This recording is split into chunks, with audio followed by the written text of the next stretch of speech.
Quiet, numbskulls, I'm broadcasting. Ben Sorensen's Real Country Interviews, bringing you the stars of country. It's Ben Sorensen here, and I was going to say across the table, but I can't because that's my other segment on the dark side. It's actually my Real Country, which is what the intro was all about. Great stuff. Anyway, Chrissy Lamb, how are you? I'm great. How are you, Ben? Mighty, mighty fine. You can see here, I actually prepared for our interview quite nicely. Oh, very nice. Very, very good, because every time I see you and every time I meet you and see one of your shows, there's just so much energy, which is just really, really exciting and great to watch. And I think a lot of that energy you've actually thrown into your EP as well, which I also enjoy. Can you tell me a bit about the whole EP process for you? Well, the EP came around in a bit of a different way. I've had a great start to my career, and I've been a part of a lot of programs such as Camerata in the college as well, and also the Talent Development Project, which if people don't know and they're not in country, it's any genre program, and it's at the Entertainment Centre in Sydney, and it's very selective, and only 7 graduated my year back in 2010. But it was actually through them that I got in touch with a program called Jump. And that's actually a national mentoring program, and it's not just for music, it's for any form of creative art. So you could have been a sculptor, could have been a photographer, a jewelry maker, anything really. So or all of them, all combined. You can just go back and be a... I like my jewelry, as you can tell. Yeah. But I was approached by them, and I thought of a mentor I'd like to work with, and obviously Gina's had one of the best careers in Australian country, and so I took a stab at it and see if she was interested. And she loved the idea. She loves giving back to young kids, obviously with the Apprentice Project as well. Yeah. And it just went. Also helps. She's an awesome chick as well. She is. She's beautiful inside and out. And from there I got to work with Rod, obviously, and I wrote a song with him on the EP. Wrote one with Gina, and a couple of others with Jane Jasper Colley. So the EP was really a tight selective progress for me because I only wanted a couple of songs on there. I wanted it to be an introduction as to who I am. So I had the traditional country that I love with the song I wrote with Gina Jeffries, the emotional ballad I wrote with Rod McCormack, and then I've got a couple of country rock numbers and a country blues number. So it was really just a showcase of me, and I do love a lot of country rock, and that's what I like to put across in my shows. And I love energy, and I love the energy from the audience that you get back. So now, tell me me what it was like writing with Mr. Jay Colley, because he's a hilarious man. Honestly, if someone walked in on our songwriting sessions, they'd be so shocked because we just have the biggest laugh the whole time. I mean, he always pulls out an Arnie voice. Have you ever heard him do the Arnie voice? Yeah, that always comes out every single songwriting session. No matter if we're writing a nice ballad or anything, it'll always come out. So we always have a good laugh. And I think that's why I get along with them so well. We've written about 7 songs together. And it's just because we're really open and we've got to know each other. And there's no holding back or anything, obviously. I don't think you could with Jay. You know, he's just such one of those... he's so much fun, but he's also... just an absolute gentleman as well. Yeah, and a genius at that too. yeah, true. So, you know, you're writing with some great people, so that's some great experiences there. But you're also going over to Nashville for the first time, which I'm very interested in because I haven't been there. Really? I'm surprised. Me too. Oh, well, there you go. Someone should buy me a ticket. No.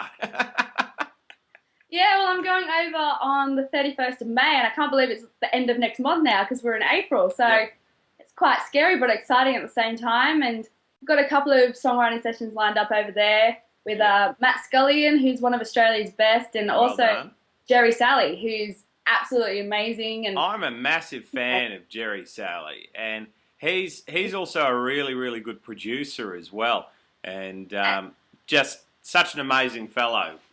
Yeah, no, he's lovely. I've shown him my video clip and sent him some of my songs off my EP, and he just loved what I had, and he's just like, I'm definitely on board, and he's actually given me 2 dates. So wow, excited, yeah. Now you're over there doing some writing stuff, but Last time I was talking to Jasmine Ray, she said she should have had more time for shopping because the range of boots over there is absolutely astounding from what I hear. Yeah, me too. I'm definitely excited to get a pair of boots, and it is my birthday over there, and I'll be turning 20, so I can't do all the performances for the Tompkins showcases. I'll be doing some of them in the downtown Sheraton, but I can't do the late night honky tonks, unfortunately. Damn, that's where all the fun stuff happens. I know. Oh, well. So, that means you can't drink either, because isn't it 21 over there? It is 21. You're officially an adult at 21, so I'm not an adult. I'm still a Wow. kid. You know what? Part of me actually thinks Australia should adopt that as well, because I think when you're a little bit older, I think a little bit more common sense tends to come in there. But I can say that because ultimately for me it doesn't matter if you've got to be 18, 21, or even 25 to do anything because I'm old enough to do whatever I want. That's true. But definitely. or old enough to know better, as my mum would say. Definitely. Now let's talk about the clip that we're going to go to and the song itself, Mr. Wrong. Yeah, so I'm loving it at the moment. It's currently entered the top 10 on radio charts. So I'm so thrilled because it is my first single and it's my first EP. So a lot of people wouldn't have known who I am at all. So the fact that they've taken a chance and it has entered the top 10, then I was actually looking. I'm the only independent at the moment in the top 10. So That's a pretty impressive. big achievement for me. I'm pretty happy with that. And hopefully the video clip does just as well for me. Now, tell me about the song "Mr. Wrong." Have you been through a few Mr. Wrongs in your life so far? Maybe, or maybe it was about one particular Mr. Wrong. Just a few, maybe. You know what? It was really, really interesting. A book called "Conversations with God," written by, which isn't really about God stuff at all, written by Neil Donald Walsh, said in the beginning, sometimes you have to know what you're not in order to know what you are. And I think that happens with relationships as well. Sometimes you have to go through some bad ones to pick out the good ones and to appreciate good ones as well. That's true. Well, the song actually came about because I had a couple of girlfriends over at my place. You know, as it is, we're watching chick flicks and eating chocolate and popcorn, as we do, and guys Was it always... pillow fights? Maybe not the pillow fights Fair as enough. much.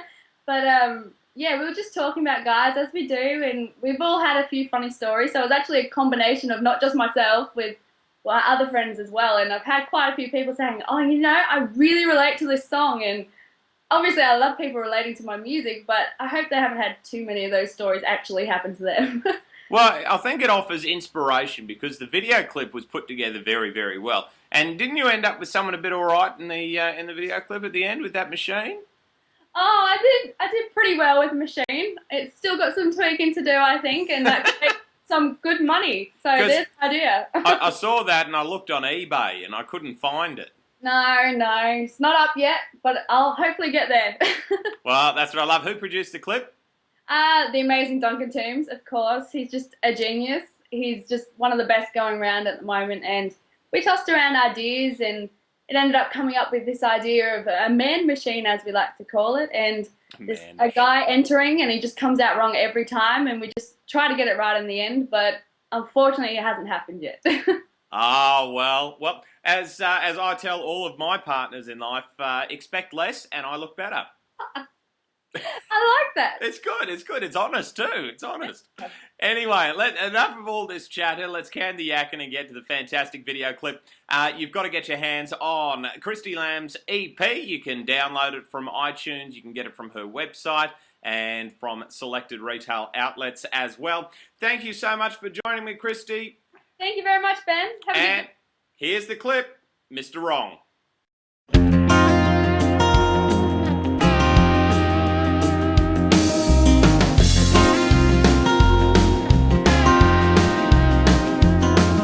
I met him down on Broadway Saturday night. 6'2", eyes so blue and doing everything right. A couple of drinks, I'm starting to think that he could be the love of my life. Thanks for nothing, Mr. Already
be the one.